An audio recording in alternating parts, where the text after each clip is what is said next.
વાત નડિયાદની કરીએ સૌપ્રથમ તો નડિયાદમાં ઘીના વેપારી પર ફૂડ એન્ડ ડ્રગ્સના દરોડા પાડવામાં આવ્યા। Kshem Kalyani milk and milk products પર દરોડા પાડવામાં આવ્યા છે। નડિયાદમાં ડાકોરની આસપાસના વિસ્તારોમાં દરોડા પાડવામાં આવ્યા છે।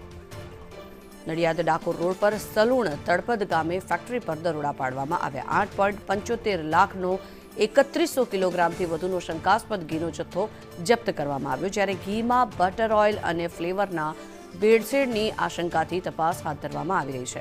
ફેક્ટરીના માલિક દિલીપસિંહ રાઉલજીને પણ હાજર રાખીને તમામ તપાસ હાથ ધરવામાં આવી। 3 નમૂનાઓ ચકાસણી અર્થે લેબોરેટરીમાં મોકલવામાં આવ્યા છે। સાથે જ પેઢીનું FSSAIનું લાયસન્સ પણ તાત્કાલિક ધોરણે સસ્પેન્ડ કરવામાં આવ્યું છે। લોકોના સ્વાસ્થ્ય સાથે ચેડા કરાતા હોવાનું સામે આવી રહ્યું છે, ત્યારે ખેડામાં ઘીના વેપારી પર દરોડા પાડવામાં આવ્યા। ફૂડ એન્ડ ડ્રગ્સના દરોડા પાડવામાં આવ્યા। ખેડામાં ઘીના વેપારી પર અને સાથે જ તેનું FSSAIનું લાયસન્સ પણ તાત્કાલિક ધોરણે સસ્પેન્ડ કરાયું છે।